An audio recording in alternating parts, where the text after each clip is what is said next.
Thomas and Guiman, welcome. This is a bit unusual. You have to tell me, why do you wear these black bags on your heads? We're wearing these black bags because as Daft Punk we're not showing our faces in pictures or television. But why did you guys choose to go this way? To not show your faces in public?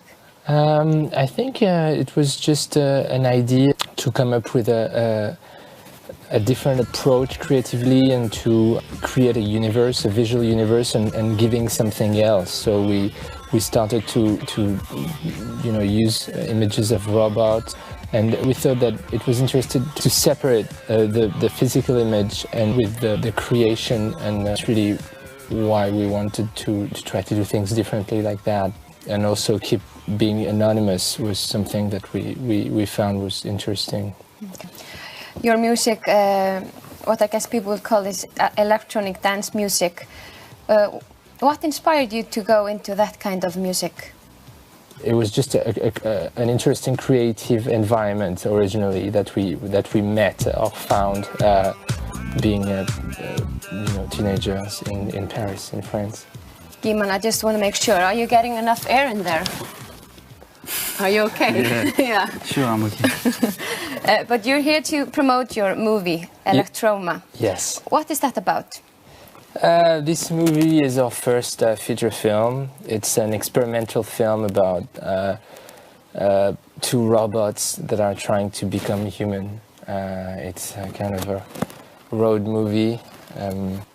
It's hard to speak about it also because it's a silent film. There is no dialogue, so it's closer maybe to a painting than a traditional film. Mm. But how did it come about that you went into filmmaking?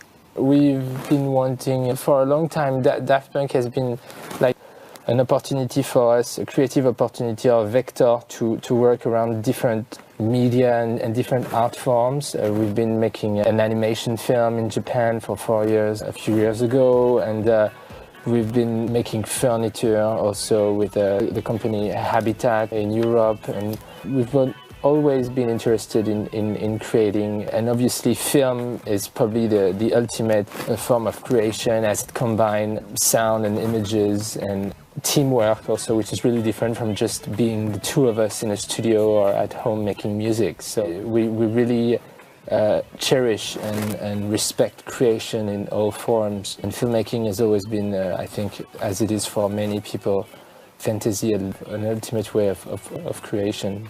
Is it never strange for you to do interviews with these bags on your heads? It's really strange. It's very strange. It's the first time. And these bags, it's not our ideas. It's definitely your ideas. But you usually have masks. Yeah. Yes, but we don't do interviews usually. So we sometimes when we do interviews, most of the time, we find creative ways to appear on TV. But here it was definitely the first time, and maybe the last time that we'll be doing interviews. But can people ever expect to see your faces? No. No, they shouldn't expect it. I think it's like when I read a book, I don't care to see the face of the person that wrote it. I think it's interesting, and we're not really against the cult of personality, or I think an interaction with faces in the media. The whole point was just the ability to have a choice to wanting to be famous or not. I think we live today in a society where it's all about having your face on TV. Obviously, today is an example that maybe that's not what a fantasy is, even though it's really also a difference between fiction and reality, so that's it. Thomas and Guiman, thank you for being here. Thank you.